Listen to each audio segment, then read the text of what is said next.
I'm Joe Seamons. This is Briar. And this is Annie. This is our wonderful pup, I don't know if you can see Annie. her from the camera, but she's there. And we are here to share some music with you here at Miller Sylvania State Park in the beautiful Washington State, Briar's home state. She'll tell you more about that in a little bit. I hail originally from Columbia County, Oregon, where I was raised in the woods outside of a little town called Rainier and near an old logging camp called Vernonia, which is a town to this day. And so my music is a combination of Northwest folk songs of logging and fishing folks, and also I've studied in my travels a lot of different blues music, especially stuff from the 1920s and 30s. And so that's some of what we'll be doing for you today. I'll be rendering some blues guitar and maybe a little bit of banjo for you. She's gonna do. Would you care to introduce yourself? Well, I'm Briar. I am from Chimacum, Washington, which is very tiny and small and a little backwards. And I have been singing since I was very young in the choirs there in Chimacum for the school and for the Port Townsend Christian Church. The Carter family were from rural Virginia, and they collected songs with the invaluable assistance of one Mr. Leslie Riddle, who was also a very wonderful guitar player who taught the great Maybelle Carter some of his technique. And so we like to pay tribute to the Carters for their work preserving the songs of their mountain region, but also to Mr. Riddle and the other invaluable artists who assisted them in that process. So this is a song that I believe is connected to the family of songs around the Silver Dagger, and it's called Who's That Knocking at My Window?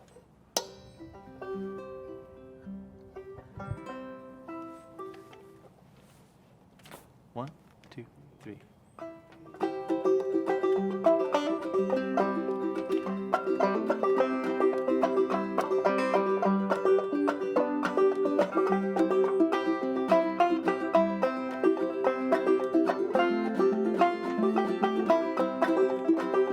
Who's that knocking at my window?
is. Carter Family is actually it's one of the first songs. I learned a Carter Family song from Joe. And it was the first song that he ever asked me to sing with him was Climbing High Mountains. He pulled me aside at Port Townsend and at Fort Worden onto the porch, and he was like, I want to sing this song with you. And he taught me the Carter Family song, which I didn't know before. And I know a lot of gospel songs, let me tell you. Lots of gospel songs, and I did not know that one, so it was fun to learn. And also I had a crush on him, so it was great. Full disclosure. Full disclosure. Oh, 1, 2, 3.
hardly see, for the moon refused to shine. Well, a couple sitting underneath a willow tree for love they pine. Well, this little maid was kind of afraid of darkness, so she said, I guess I'll go.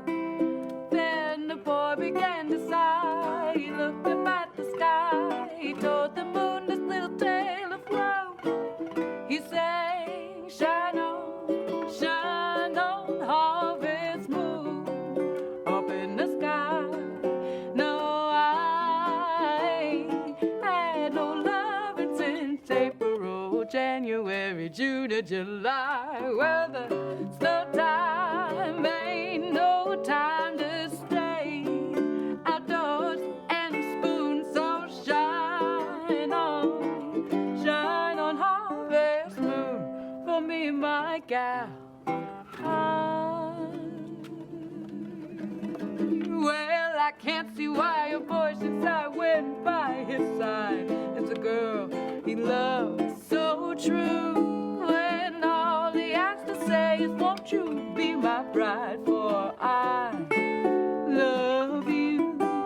Well, why should I be telling you this secret when I know that you can guess? Well, the harvest moon shall smile, sigh on all the while, if this little girl should answer yes and sing, shine on, harvest moon, up in the sky. No, I ain't had no loving since April, January, June, or July. Well, the snow time ain't no time to stay outdoors and spoon, so shine on harvest moon for me, my guy. There it is. We learned that one from the great Lightning Wells. Lightning from North Wells! Carolina. Yes, North Carolina. He also was my first ukulele teacher. at the festival, the blues festival, the one I keep talking about. And Tina adapted that song from his ukulele arrangement to her ukulele with a low-strung G. Oh, yeah. He actually, he got on my case about it. The first year I showed up and I had a practice ukulele that I'd gotten from a friend of mine who wanted me to learn. She was like, take this ukulele and go. Get to the blues festival. You must learn. And so I did. And then I came back the next year with a new ukulele that was a tenor ukulele, which is what this is, with a low G. And Lightning was like, what is that?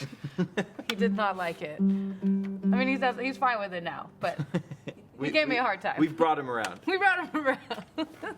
It's just so nice, and I got so used to listening to Joe playing the banjo, and then I started playing this, and I sort of kind of adapted his furling style to the ukulele. It doesn't sound like it to anybody else other than me, I think. But yeah, that's sort of where I got the style and why I like the low G. It's fun. It's fun to fun. This song is dedicated to the amazing Gwen Trice. Gwen Trice is the founder and director of the Maxville Heritage Interpretive Center. And this is a small museum in Joseph, Oregon that commemorates the nearby town site of Maxville, which was a logging camp started in 1923. And Gwen's father, Lucky Trice, was one of the leaders in the black community there. And this was an operation started by the Bowman Hicks Logging Company. They sent a bunch of their loggers from the south, places like Arkansas. They came up on trains and lived at Maxville. Some people lived in boxcars at first. And they built a whole little town there, and it was a segregated town. And it was half, roughly 50-50, half black folks and half a lot of Eastern European immigrants.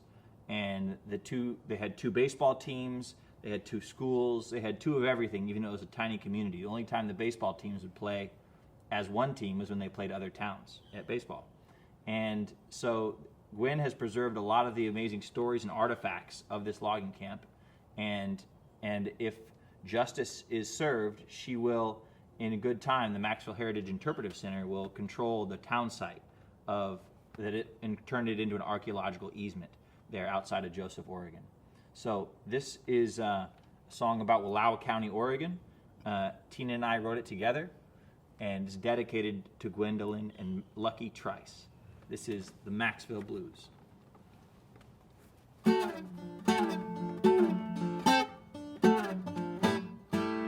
Came from Arkansas to Oregon, pulling that old green chain. Came from Arkansas to Oregon, pulling that old green chain. Looks like when I left the South, old Jim Crow, he jumped the train. I hopped that freight down in Wallowa. I watched that train take me. Hopped the freight out in Wallowa. I watched that train take its leave.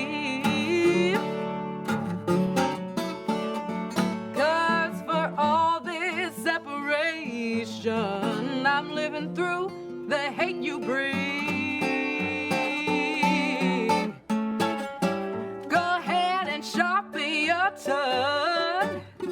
I'll worry about sharpening my saw. Go ahead and sharpen your tongue. I'll worry about sharpening my saw. Hey.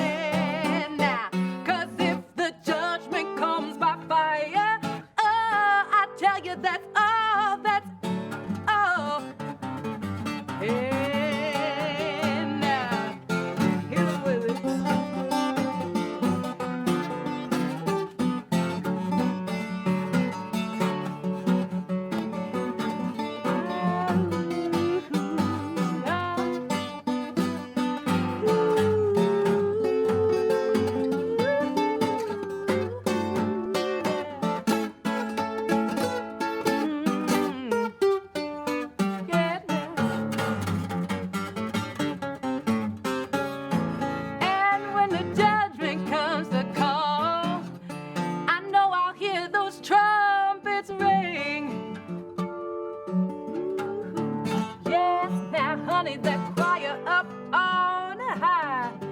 I'ma hear the voices sing. Never to chop another pine, or to saw another ring. Now, I tell you, Maxville Blues, honey, they simply cannot last. No, now, these Maxville Blues, they simply cannot last. Oh, honey, 'cause when I bow my head, I see the future, not the past.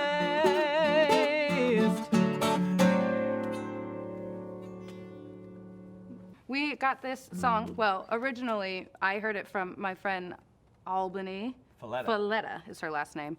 And A Louisianan of great note. a Louisianan of great note. Just a fantastic, fantastic guitar player, and just has this beautiful sing-songy voice. It's just, it's like a bird. You just want to listen to it all the time. And I liked it so much that I wanted to play the song. And what we like to do when we learn about a new song is, or when we learn a new song, is we want to learn about that song. So Elizabeth Cotton is the person who originally did this one, and we are adapting it for this 12-string guitar here. Yeah. Are you changing the key up on me, or do we No. always do it there? Regular key. All right. This is Libby Cotton would play the guitar this way, and she could pick. So there's an alternating bass thing I'm doing with my thumb. She would do it with one finger, and she would play her melodies with her thumb. So she was a very, very unique and awesome guitar player. A lot of people know about Jimi Hendrix playing the guitar upside down. Libby Cotton did the same thing, but she did it with a finger picking style, not with a pick. And so she was a very great songster that we'd like to pay tribute to. Yeah, and if you haven't listened to her, for the love of God, go do that. Yeah. Go Everything do it. about her is great. She's most famous for the song Freight Train.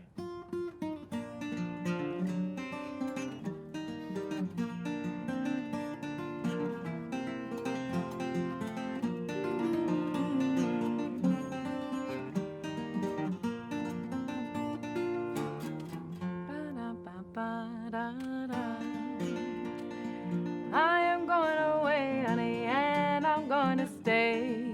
You never gave me no love, and you got no time for me. Yeah, I'm going away, honey, and I'm going to stay. You're gonna miss me, that's why I'm going away. Spent all my money, you call me honey, and you think that's funny. That's why I'm going away. You know you weren't true, babe, I believed in you. I am broken hearted just the way you do. You said you loved me, no other one but me. Baby, you're gonna be sorry. That's why I'm going away. Spent all my money, and you call me honey. Now you think that's funny. That's why I'm going away.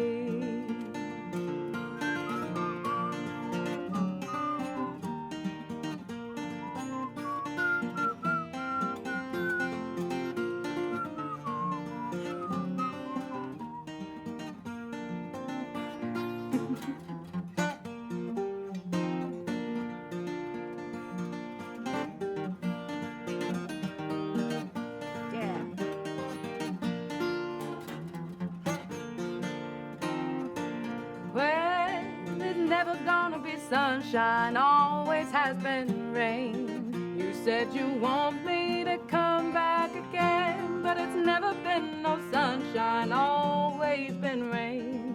Baby, you're gonna be sorry. That's why I'm going away. Spent all my money, and you call me honey, and you think that's funny. That's why I'm going away.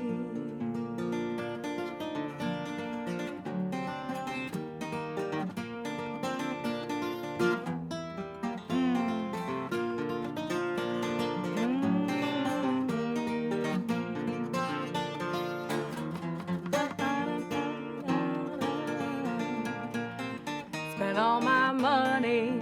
You call me honey and you think that's funny. That's why I'm going away.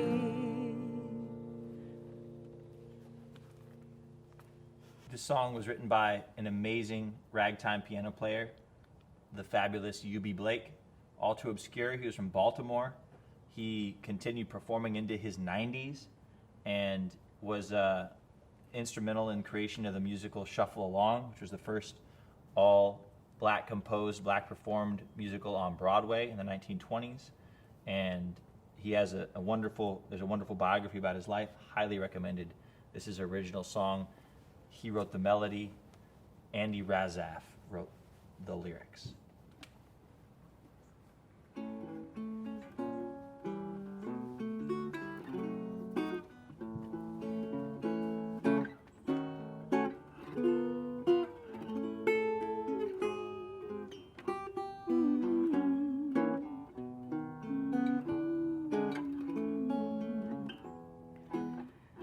Waking skies at sunrise, and every sunset too seems to be bringing me memories of you.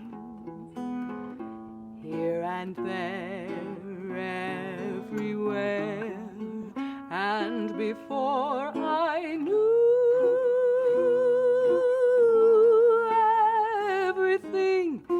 brought to me memories of you. How I wish I could forget those happy yesterdays that have brought a rosary of tears. Your face beams in my dreams, and before I knew, everything brought to me memories of you.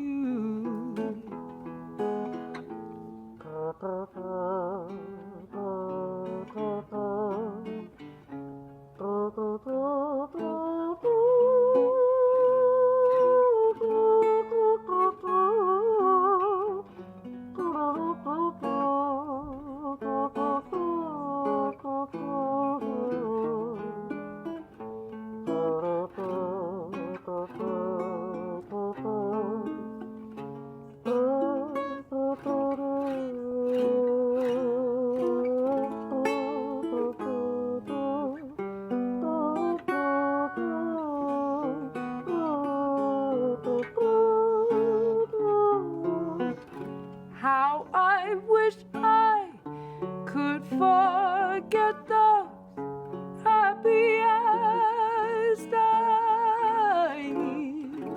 that have brought a rosary of tears.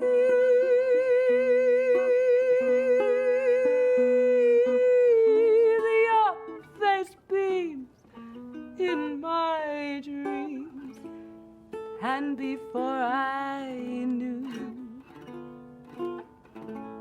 everything brought to me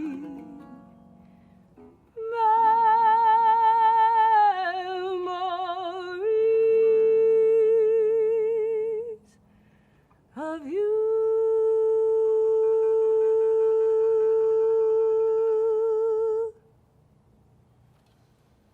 So this is an original song that that Joe and I sort of wrote together, in that Joe is always writing stuff down and sending it to me. And this was one thing that I took bits and pieces of it and thought, God, this is really cool. He's such a great writer. And I just put my own spin on it to make it actually fully about my experience as a person of color in America. So here it is. It's called the In-Between Blues.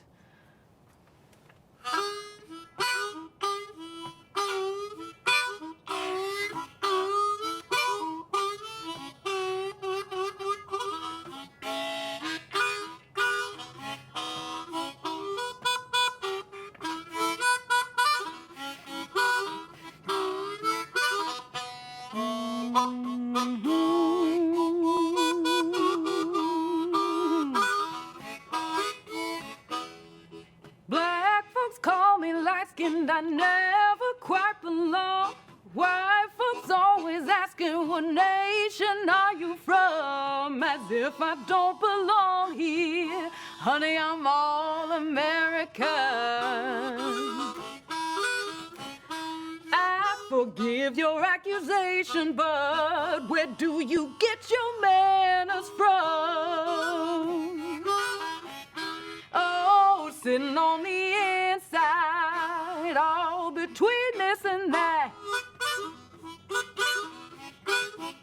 Well, honey, what a feeling, sitting on the inside, looking out. Nobody gets to choose the place the way they were raised. Everybody seems to wish they'd look some different way. I'm the byproduct of the mistreated and the damned, the ones who snap those necks and the ones who fall back. I'm proud and I'm proud, but in any crowd I'm slipping through.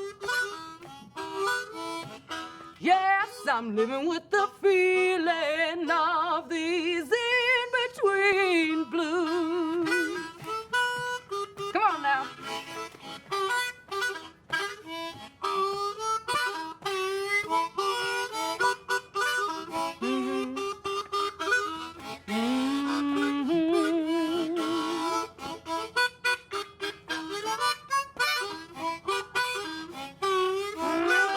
Dig it now.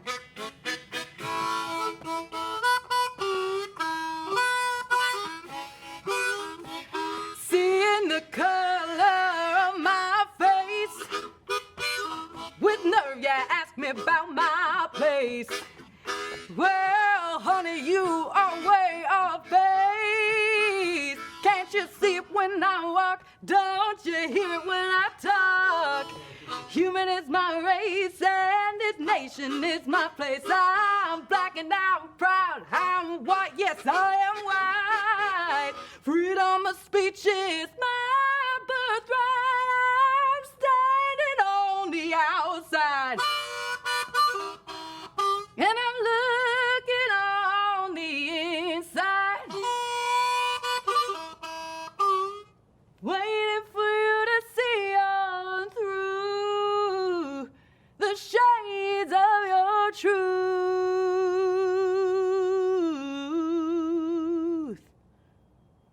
We are going to talk to you a little bit today about a really important concept that I think is not emphasized enough in people's education as they learn anything, but especially about their work as artists and American artists especially, and that's the concept of layers of heritage. So we want to encourage you to think about the fact that we all have different parts of ourselves that are influential on who we become. You have your biological heritage, meaning where your body comes from, your genes, right? Your the people from whom you physically descend. But then you also have another layer, which is the community that you're raised in. That, say someone is adopted, the community they're raised in might have very little to do with their physical heritage, with their genetic heritage. Then you also have the cultures that you're just drawn to, that you're attracted to. They might be cultures that are outside of your own experience in your own area, but there's something that resonates with you and you want to learn about and maybe interpret yourself. And so those are just three basic layers. We can get into other ones, but we're going to start it from talking about a song that we performed here today at Miller's Sylvania State Park. And this is the original song that Briar wrote and I assisted her on. And that's the In-Between Blues.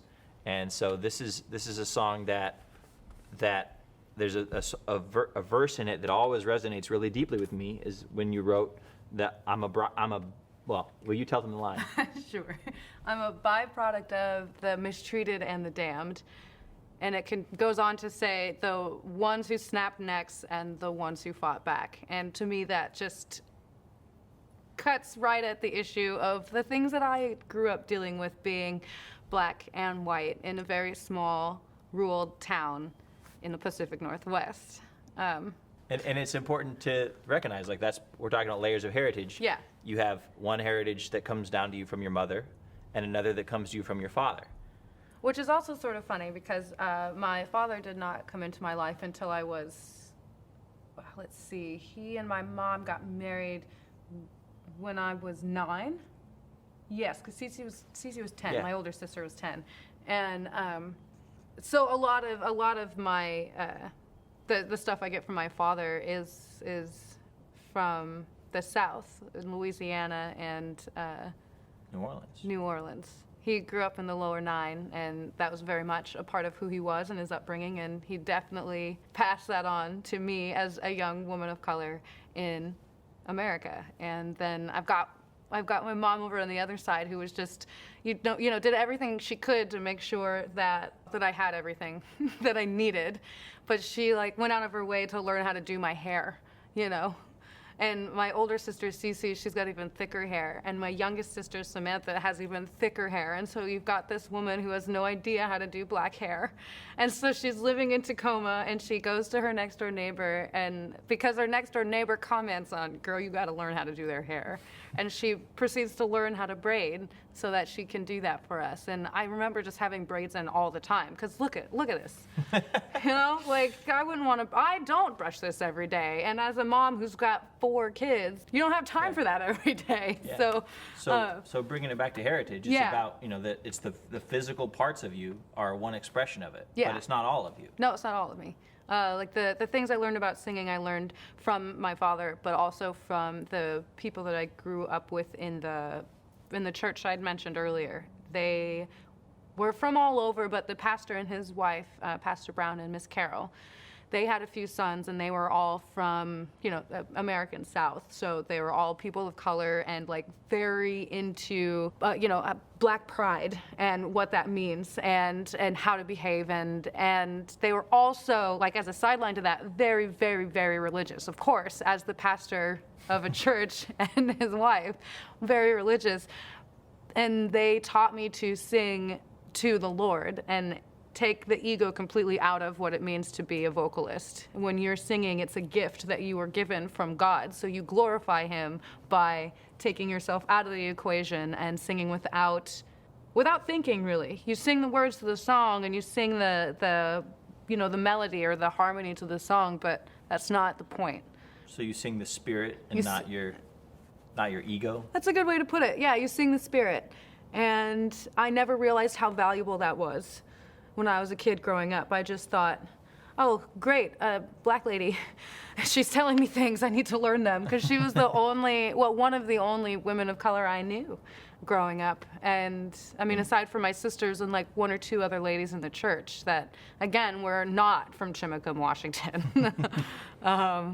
And so this is we're talking about heritage, we're talking about help heritage. me out. Help me out.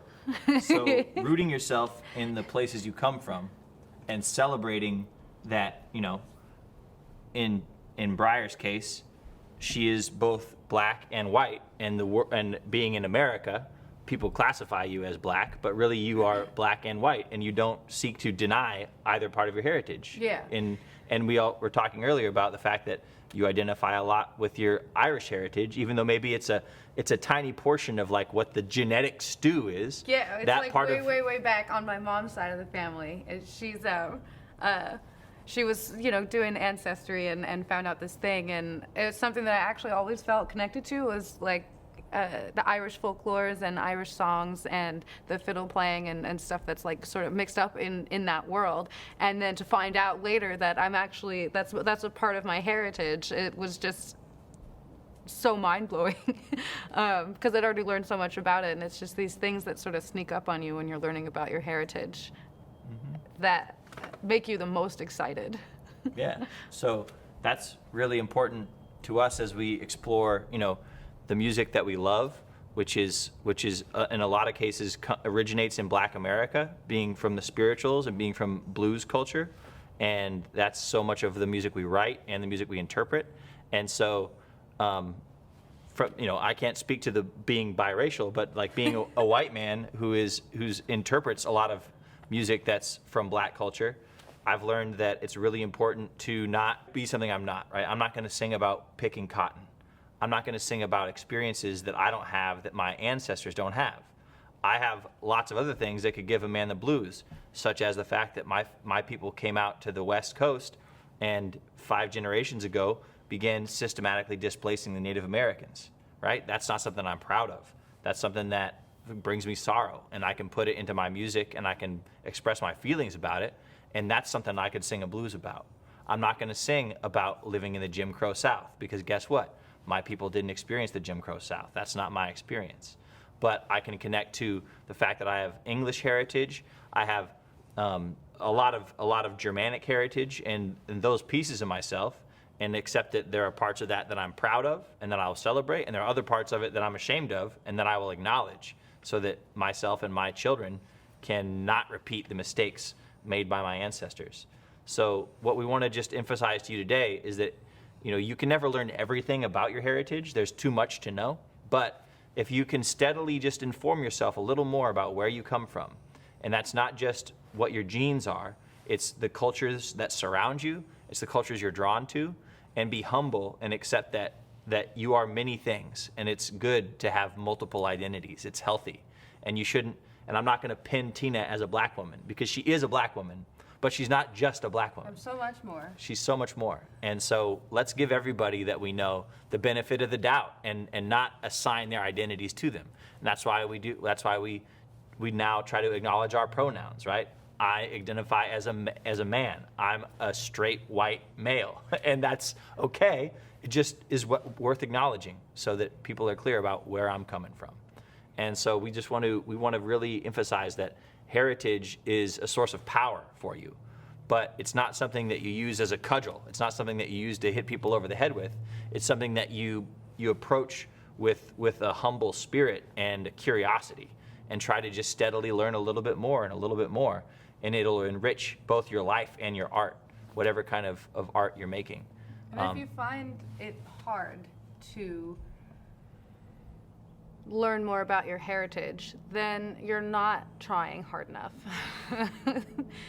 All you have to do is ask the people around you in the town that you're living in. Joe and I had a conversation a while ago, and I don't remember exactly what started it, but it was about what our heritage is and how we go about learning it, and what, as Americans, is there something we can say or do that is uniquely an American part of our heritage. And I'm, of course, cheeseburgers and baseball. And he's like, that's so broad, that's so ridiculous. But for me, growing up in Chimacum, that's part of my heritage. My sisters played softball. We went to the baseball field every day and had, well, not cheeseburgers, I was a hot dog kind of girl, but you know what I mean? Like, I'm not the only person in America who's had that experience. And in fact, a lot of people in America have had that experience. And instead of using it as like a reason to say, oh, well, Americans are fat and sloppy, we could use it as a thing to say, this is our food. This is what we eat. That's your heritage. And it means, and that's your heritage no matter where you're coming from as an American. And Joe and I sort of had a back and forth about that because he thought it was ridiculous. And maybe it is, but... And to argue my perspective, yes, we have all heard about the myth of the melting pot, that America is this melting pot. You come to America and you are mixed into this glorious stew of Americanness. if only it was that simple. But it doesn't work that way, does it? No. Because some people come with their, and they can't just leave their skin color behind. And we don't want them to, because that's a part of them, a beautiful part of them, for instance. But what happened was a lot of people who look like me came to America and left their ethnic heritage behind them. They stopped speaking French, or they ceased to practice their religion, or they ceased, a lot of the cultural practices that gave their little ethnic group distinction, because they needed to assimilate, they needed to become American and enjoy the benefits of being a white American. And let's not have the melting pot be the thing anymore. I don't want us to melt and all become the same. I want us to be a gumbo. And in a gumbo, you have lots of ingredients, and the ingredients don't dissolve all the way. You still have some texture, the flavors influence each other, but there's some actual distinction between the different flavors and ingredients mixing up in that pot. So please don't try to make America a melting pot. Please let it be a beautiful, delicious gumbo. That is what we need to become. That is the only way that we will become healthier as a people. And so that's why you learn your heritage. Can we leave it on Joe and I made up an acronym for what it is to learn about your heritage, and it's March. And the M is, Joe, you got to help me. Movement.